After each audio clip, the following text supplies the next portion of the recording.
mi presentación tiene que ver un poco con compartirles la experiencia que hemos tenido manejando los pacientes en condición de hemofilia en Colombia, y también compartirles un poco cuál es la perspectiva que tiene la compañía en términos del portafolio que tiene de factor 8 para los pacientes en condición de hemofilia. Mi apellido es Peñuela, no Pañuela, entonces para que solamente esa observación. Aquí está mi conflicto de interés. Simplemente para contarles que ha habido desde hace tiempo la posibilidad de tratar a los pacientes con esta condición. Ya lo mencionaba ahora la doctora Nancy, cómo ha habido una evolución en el tratamiento. Y quizá al final el mensaje de esto es decirles que las expectativas que tienen los pacientes también han evolucionado con el tratamiento. Y al final creo que es nuestra responsabilidad corresponder con eso que los pacientes esperan de su tratamiento. Quizá hace unos años el propósito era no morir, y poco a poco pues ha ido cambiando. Fíjense ustedes que a medida que esas expectativas van cambiando, pues también las posibilidades de tratamiento pues están cambiando. Y cuando les decía que un propósito de esta presentación es compartirles cuál es la perspectiva que tiene la compañía frente al tema de hemofilia, pues es un poco decirles que primero tenemos el propósito de lograr que en el Perú haya una transición, por supuesto, segura y efectiva del factor plasmático a los factores recombinantes, y ojalá recombinantes de vida media extendida, y ya vamos a mencionar las razones. Segundo, compartirles la herramienta de la farmacocinética poblacional como un elemento clave en el manejo de los pacientes con esta condición. Y el tercer punto tiene que ver con entregarles también la herramienta de la ecografía articular como otro de los elementos, como mencionaba también la doctora Nancy, fundamentales para el manejo y el abordaje clínico de los pacientes con hemofilia. Yo encontré esta estadística, yo sé que no se ve, y por favor hagan acto de fe que ahí dice Perú, y ahí está un número que corresponde a las unidades per cápita que utilizan de factor 8 en el país, solamente para mostrar que también, como decía la doctora Nancy, hoy dijo todo, ya está dicho todo en su presentación, pero hay un subregistro y un subdiagnóstico de la enfermedad, y es importante encontrar esos pacientes y ofrecerles un tratamiento. Entonces, simplemente para mostrarles que hay un trabajo importante por hacer, y es el propósito de la compañía pues brindar ese apoyo. En la guía de la Federación Mundial de Hemofilia, en la última edición, que es del 2020, hay 12 puntos que orientan un poco cuál es el manejo actual de los pacientes con esta condición clínica.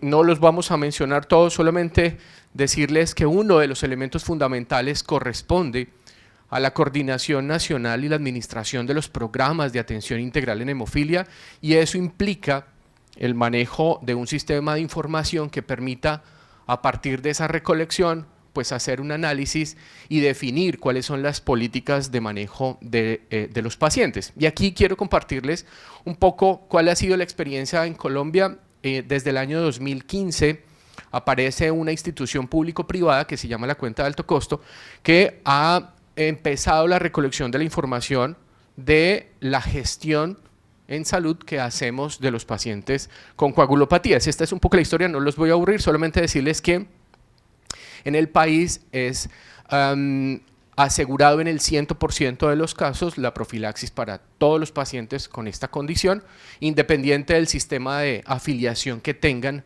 al Sistema General de Seguridad Social en Salud, y es obligatorio prestarles toda la atención porque hace parte, por supuesto, de las enfermedades huérfanas, y hay una política de enfermedades huérfanas que obliga al Estado a garantizar la protección de los derechos de esos pacientes.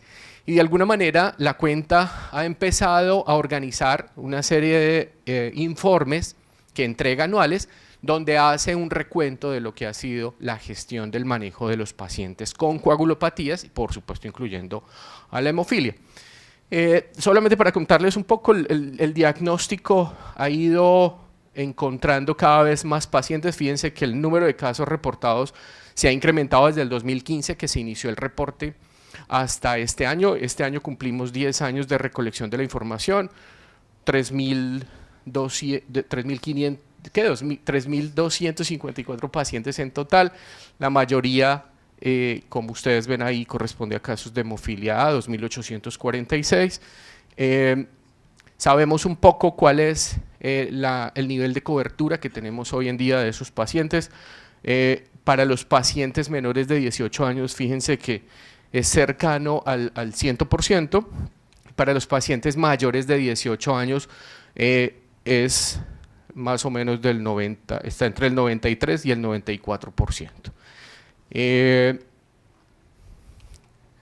Aquí, por ejemplo, quiero contarles que de los pacientes que tienen hemofilia A que no tienen inhibidores, hay 1.080 pacientes. Sabemos cuáles son las condiciones en términos de severidad de los pacientes. La mayoría de los pacientes que reciben profilaxis son hemofílicos severos, fíjense, 87%.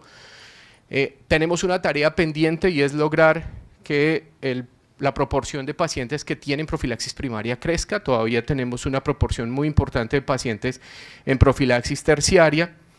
La gran mayoría de los pacientes recibe factor 8, aunque tenemos la posibilidad también de utilizar terapias de no reemplazo. Y también sabemos, aquí no se ve, pero créanme por favor que ahí dice 28.3 unidades kilo. Esa es la dosis promedio de la profilaxis en dosificación y en esquemas 3 veces por semana, que es lo más frecuente encontrar en el país. Hemos ido creciendo en la proporción de pacientes tratados con factores de vida media extendida y el porcentaje de pacientes que son tratados con productos plasmáticos ha venido decreciendo y hoy en día está en el 10%. La mayoría de los pacientes reciben factores recombinantes y, como les decía yo, ha crecido el número de pacientes en factores de vida media extendida. Hoy estamos en el 17.8%. La mayoría, fíjense, son recombinantes de vida media estándar, 65%, y poco a poco, esta es la línea, perdón, acá, esta rojita es la de los plasmáticos. Esta es terapias de no reemplazo. Tenemos emicizumab, tenemos concizumab, tenemos marstacimab, que son el 4.6% de los casos, generalmente limitados a los pacientes con inhibidores.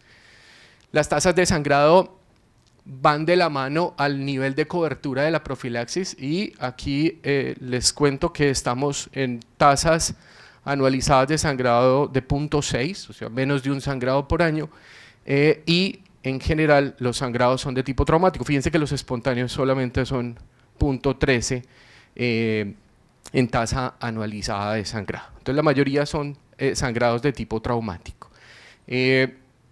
A pesar de lo anterior, en el país sigue habiendo un porcentaje muy importante de pacientes con artropatía hemofílica. Creo que sigue siendo una tarea pendiente y es a veces difícil explicar cómo, a pesar de que el paciente tiene derecho al tratamiento completo a lo largo de toda la vida, pues seguimos teniendo un grado importantísimo de discapacidad. Y esa es una tarea que el país tiene que ir haciendo. También desde el 2015 se crearon los centros de atención integral en hemofilia. El manejo de la hemofilia en Colombia no se hace dentro de los hospitales, sino que se hace en centros externos de manejo integral, que incluye todo lo que ustedes ven ahí, todos los servicios que tienen que ver un poco con el manejo multidisciplinario y, por supuesto, asegurar una atención oportuna. Como mencionaba yo, sigue habiendo un porcentaje importante de pacientes que tienen limitaciones en todo sentido y de verdad que al final el trabajo conjunto y el trabajo multidisciplinario pues tiene que llevarnos un poco a superar estas barreras que ustedes ven acá, básicamente relacionadas con las limitaciones que tienen los pacientes en términos de la actividad física, de poder aspirar a una vida normal y por supuesto que es propósito de todos. La incorporación de la farmacocinética hizo replantear el tema de llevar a los pacientes al 1%, no sé si aquí también está diseminado ese propósito, y es que el paciente severo lo voy a llevar a un estado moderado, y el propósito es entonces mantenerlo en ese estado moderado. Claramente ya sabemos que hay pacientes que con el 1% siguen sangrando, necesitan quizá el 3 o el 5 o el 10%, entonces eso creo que ha ido cambiando un poco. Sabemos que es posible tener tasas de sangrado cercanas a cero, a pesar de que hay sangrados subclínicos que vamos encontrando con el uso de la ecografía articular, pues todavía tenemos ese reto de llegar a cero en tasas anualizadas de sangrado, y una herramienta fundamental para eso ha sido individualizar el tratamiento, y para eso la farmacocinética y la ecografía articular han resultado muy importantes. Esta es la guía que ustedes conocen, simplemente para decir que el estándar de tratamiento en hemofilia es la reposición profiláctica de factor, ojalá a partir de el uso de farmacocinética y de la consideración del estilo de vida del paciente, de la actividad física, de la salud articular. Estas son las consideraciones que hacemos en ese abordaje integral. La definición de la dosificación de los pacientes no depende solamente del peso, digamos que hay otras consideraciones que son las que ustedes ven en la diapositiva. Poco a poco han ido apareciendo las comorbilidades a medida que la población ha venido envejeciendo, y ese también es un hecho importante. Tenemos muchos pacientes ahora con enfermedad coronaria, con hemofilia, y el tema de empezar a antiagregar a los pacientes con hemofilia siempre resultó ser un reto.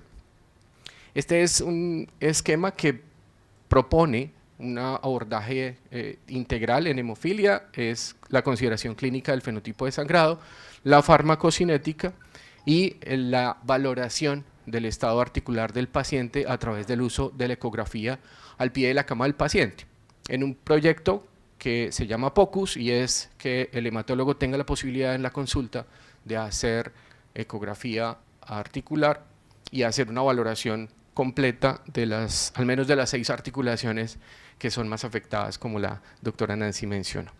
Esta es una curva de farmacocinética, o es un ejemplo de cómo se hace la construcción de la curva.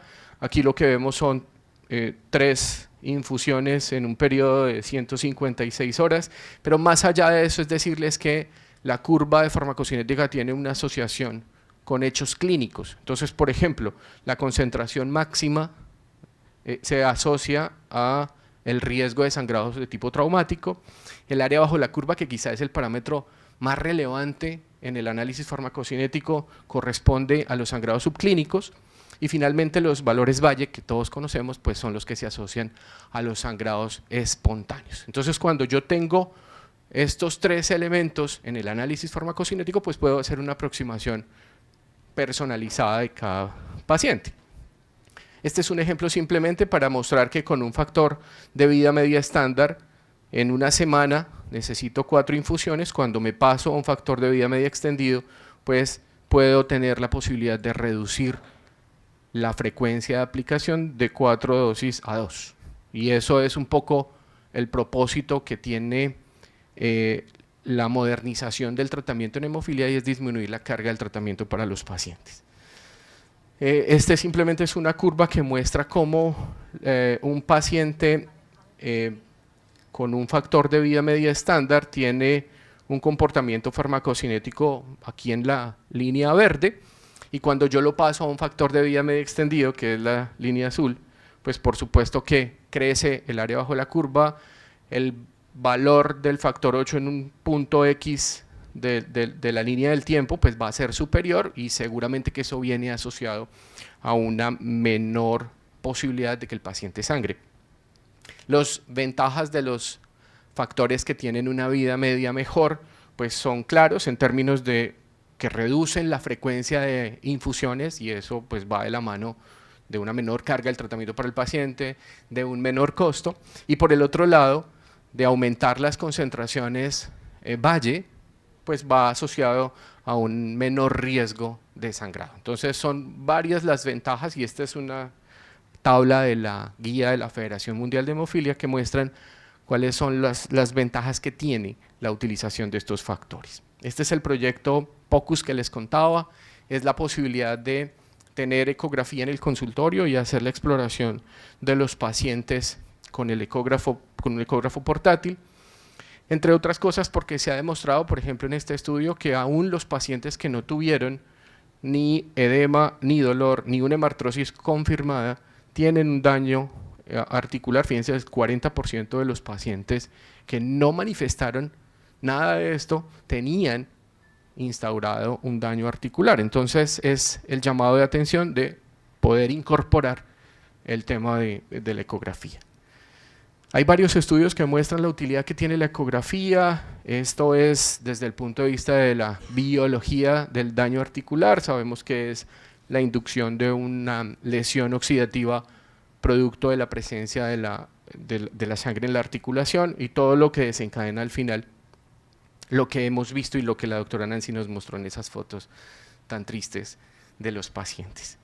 Es simplemente un abordaje que pretende extender el examen físico a través de la ultrasonografía y al final es tener la posibilidad de hacer una valoración muy rápida donde no se necesita sino un entrenamiento básico que lo podemos hacer fácilmente y sí una posibilidad de tener una aportación muy importante a las consideraciones clínicas de los pacientes. Hay formatos, todos los que uno quiera, para hacer la identificación y el seguimiento de los pacientes, como por ejemplo este, y este es un poco el programa que hemos venido trabajando en Colombia con unos entrenadores que nos apoyan desde la Universidad de Valencia en España, donde hemos podido trabajar pues, en estos cursos que al final buscan formar a los hematólogos en la utilización de la ecografía. Les voy a hablar un poquito del producto que está con registro sanitario en el Perú, es un factor 8 recombinante de vía media estándar, se llama Covaltri.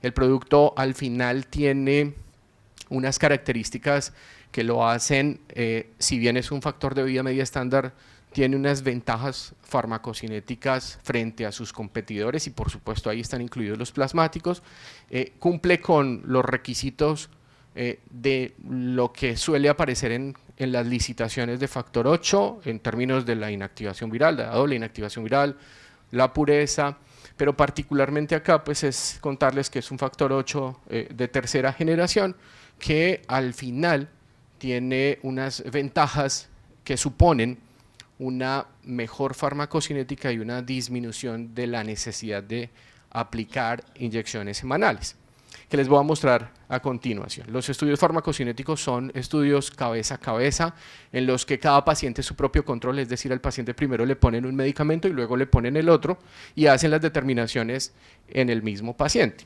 Lo que al final se encuentra, estas diapositivas estaban animadas, entonces perdón, pero seguro están en PDF, pero lo que quieren mostrar es que los parámetros farmacocinéticos que se miden, que es área bajo la curva, la depuración y la vida media, pues son superiores al comparador. Este era un estudio en el que se comparó Covaltri con Cogenid, que no sé, seguramente lo habrán escuchado antes, era el antecesor de Covaltri, era un factor 8 recombinante pero de segunda generación y Covaltri es de tercera generación y pues se demuestra la superioridad y luego se hace con otro comparador que en este caso es Advait y el resultado pues es el mismo, una superioridad de las variables farmacocinéticas que permiten al final o mejorar los valores Valle, digamos este es un ejemplo tomado de la, ya esto no funcionó, de la farmacocinética poblacional en un programa que los invito a conocer, el programa se llama WAPS-EMO y es de acceso gratuito, todos pueden entrar, se pueden modelar todos los factores 8 que uno tenga y que uno quiera modelar y permite hacer comparaciones como esta. Entonces esto es un paciente que tiene 3 infusiones por semana de 30 unidades por kilo y esto es lo que sucede cuando yo hago la simulación con Covaltri. Entonces al final me mantengo en 3 dosis por semana, pero fíjense que los valores Valle son superiores y hacen que el paciente no esté por debajo del 1% estas horas que con el comparador sí estaba por debajo del 1%, que son estas líneas sombreadas. Entonces al final es garantizar que el paciente esté siempre con una cobertura suficiente para que no tenga riesgo de sangrado. Y la otra posibilidad es esta, entonces el paciente estaba recibiendo 2 veces por semana con el comparador y luego pasa a Covaltri y fíjense que los umbrales, los valores Valle suben al 3%. Entonces, si el propósito es mejorar los niveles Valle, pues los factores 8 que representan ventajas farmacocinéticas pues son ideales para no tener que hacer infusiones tan frecuentes. Los estudios clínicos que respaldan la molécula son los estudios Leopold, no me voy a detener en ellos mucho, son 3, 2, se utilizaron en pacientes mayores de 12 años, el Leopold 1 y el Leopold 2, y el de los niños, que es en pacientes menores de 12 años. En general, el propósito del estudio era demostrar que la administración de Kovaltry 2 veces por semana era tan eficaz y tan segura como 3 veces por semana. ¿Listo? Y al final, bueno, este es el estudio 1, aquí fíjense que la tasa anualizada de sangrado de los pacientes 2 veces por semana es 1 y la de los 3 veces por semana es 2.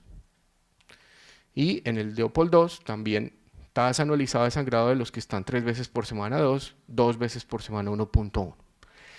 Aún en los pacientes pediátricos, que son más retadores en términos de disminuir las frecuencias de aplicación, porque son depuradores rápidos del factor 8, fíjense que el 41% de los pacientes en el estudio de los niños quedó 2 veces por semana. Al final la conclusión es que yo con este producto puedo disminuir a 2 la frecuencia de aplicación semanal.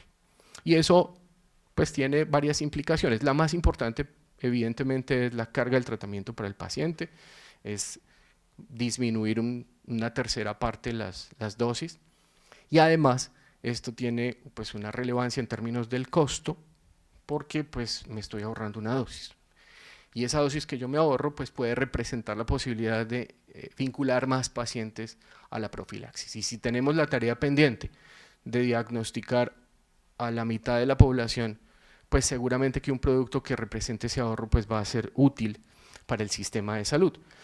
Las tasas anualizadas de sangrado se mantienen en 0, en el caso de los niños, fíjense, sangrados articulares, sangrados espontáneos y sangrados traumáticos fueron 0 en el periodo de observación. Hablábamos ahora del riesgo que representa los inhibidores. Todos sabemos que es la complicación más temida y que nadie quisiera tener en hemofilia. Por fortuna, las transiciones del factor plasmático, el recombinante, no representan un riesgo mayor del desarrollo de inhibidores en los pacientes previamente tratados, de manera que podemos hacer las transiciones con tranquilidad, porque no va a representar en esa población de PTPs un riesgo aumentado del desarrollo de inhibidores. Estas es solamente unas características técnicas del producto. Tiene pues estas presentaciones que ustedes ven acá. El producto se comercializa en muchas partes del mundo y particularmente en Colombia ha resultado importante el manejo de los pacientes con este producto. Hay evidencia en vida real. Este es un estudio que medía la eficacia y la seguridad del producto en vida real. El proyecto se llama el proyecto Taurus, y lo que muestra es que para los pacientes que están 2 veces por semana, la dosis promedio semanal es de 62 unidades kilo semana, y para los que están 3 veces por semana, 84 unidades kilo semana. Es decir, yo me ahorro el 30% de las dosis y puedo garantizar una profilaxis 2 veces por semana. Fíjense que las tasas de sangrado son las mismas, independiente de si el paciente está 2 o 3 veces por semana.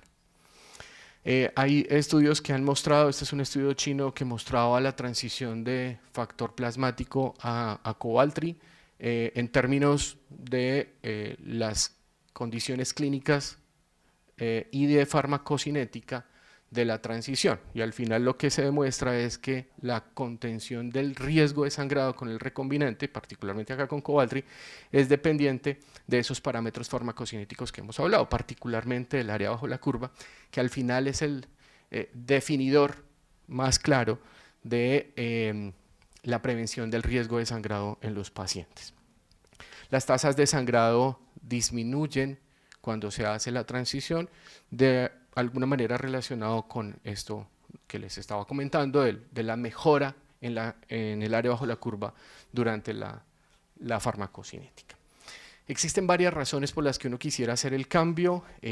Pueden estar relacionadas con el perfil de seguridad del producto actual, con la conveniencia para los pacientes, especialmente la posibilidad de reducir las frecuencias de aplicación, la disponibilidad del producto, y, en términos, digamos, en el mundo la disminución de la disponibilidad de productos plasmáticos cada vez va a ser más frecuente, y por supuesto pues otras consideraciones como el costo, porque pues al final ahorrar en el sistema de salud, pues siempre será importante.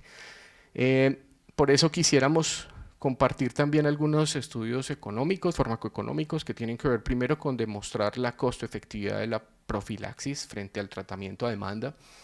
Nosotros vemos en otros países todavía que la profilaxis se abandona cuando el paciente cumple los 18 años y el paciente pasa a esquema de demanda. Entonces hemos tratado de mostrar la importancia de mantener la profilaxis aún en el paciente adulto. Y aquí les voy a mostrar, claramente todos sabemos los beneficios que tiene la profilaxis, no solamente en prevenir los riesgos de sangrado, sino en todas las demás aristas del paciente con hemofilia. Es clara la eficacia y la seguridad del reemplazo con factor 8 en los pacientes en condición de hemofilia tipo A. Hay descritos además unos beneficios, por ejemplo, en metabolismo óseo de los pacientes que reciben profilaxis con el factor 8. Entonces, es evidente que el paciente debe seguir con la profilaxis y aquí al final lo que queremos compartir es cómo un producto como este pues, puede representar una solución para los pacientes con esta condición. Este es un estudio chino, por ejemplo, que mostraba que si yo me paso, si nos pasamos del tratamiento a demanda a la profilaxis, es costo efectivo en términos del ahorro que representa en unidades internacionales el manejo de los episodios de sangrados agudos. Entonces comparaban cuánto gastaba el país en profilaxis versus lo que gastaba teniendo los pacientes a demanda, pero pagando los sangrados agudos que tenían los pacientes con frecuencia. Y evidentemente, pues al final logran demostrar que es costo efectivo mantener la profilaxis. Este es un estudio italiano que muestra también algo parecido, es una comparación de los consumos de diferentes factores 8 que tienen en el mercado y al final las comparaciones muestran que los consumos anualizados con Kovaltry fueron inferiores al resto de los competidores, eso en términos de unidades internacionales por año y también en lo que representa el ahorro porcentual frente a los competidores. Estos son los ahorros en promedio de las comparaciones, van entre el 17 y el 30% dependiendo del comparador y al final de nuevo termina siendo una aproximación costo efectivo. Este es un estudio que se conoce como estudios MAIC, son comparaciones ajustadas frente a la no disponibilidad de estudios cabeza a cabeza, se recurre a estas comparaciones indirectas, que básicamente es coger los datos de un estudio clínico de un producto y compararlo con los resultados del otro estudio, del otro producto que uno quiere comparar, hacer una homogenización de la variabilidad de las poblaciones de los dos estudios y hacer las comparaciones. Eso básicamente es la metodología MAIC. Y lo que se busca es encontrar que si bien no existen diferencias en términos de los resultados clínicos expresados en tasa anualizada de sangrado, pues sí existe el ahorro del que estamos hablando en el sentido en que con un producto se logra disminuir en una tercera parte la cantidad de unidades internacionales que requiero para la profilaxis. Y ese es el propósito básicamente de los MAICs. En este estudio particularmente se pudo demostrar una disminución también de las tasas anualizadas de sangrado, de nuevo para transmitir el mensaje que no arriesgo el desenlace clínico por disminuir la frecuencia de aplicación y creo que eso es importante y es al final lo que nos interesa a todos.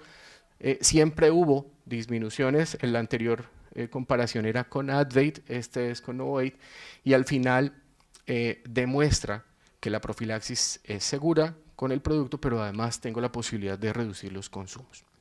Esta es la conclusión del estudio. Al final pasar a los pacientes a frecuencias de 2 veces por semana termina siendo eficaz y seguro. Entonces, yo les prometí que no iba a demorarme mucho. Yo sé que fui muy rápido, pero pues aquí estamos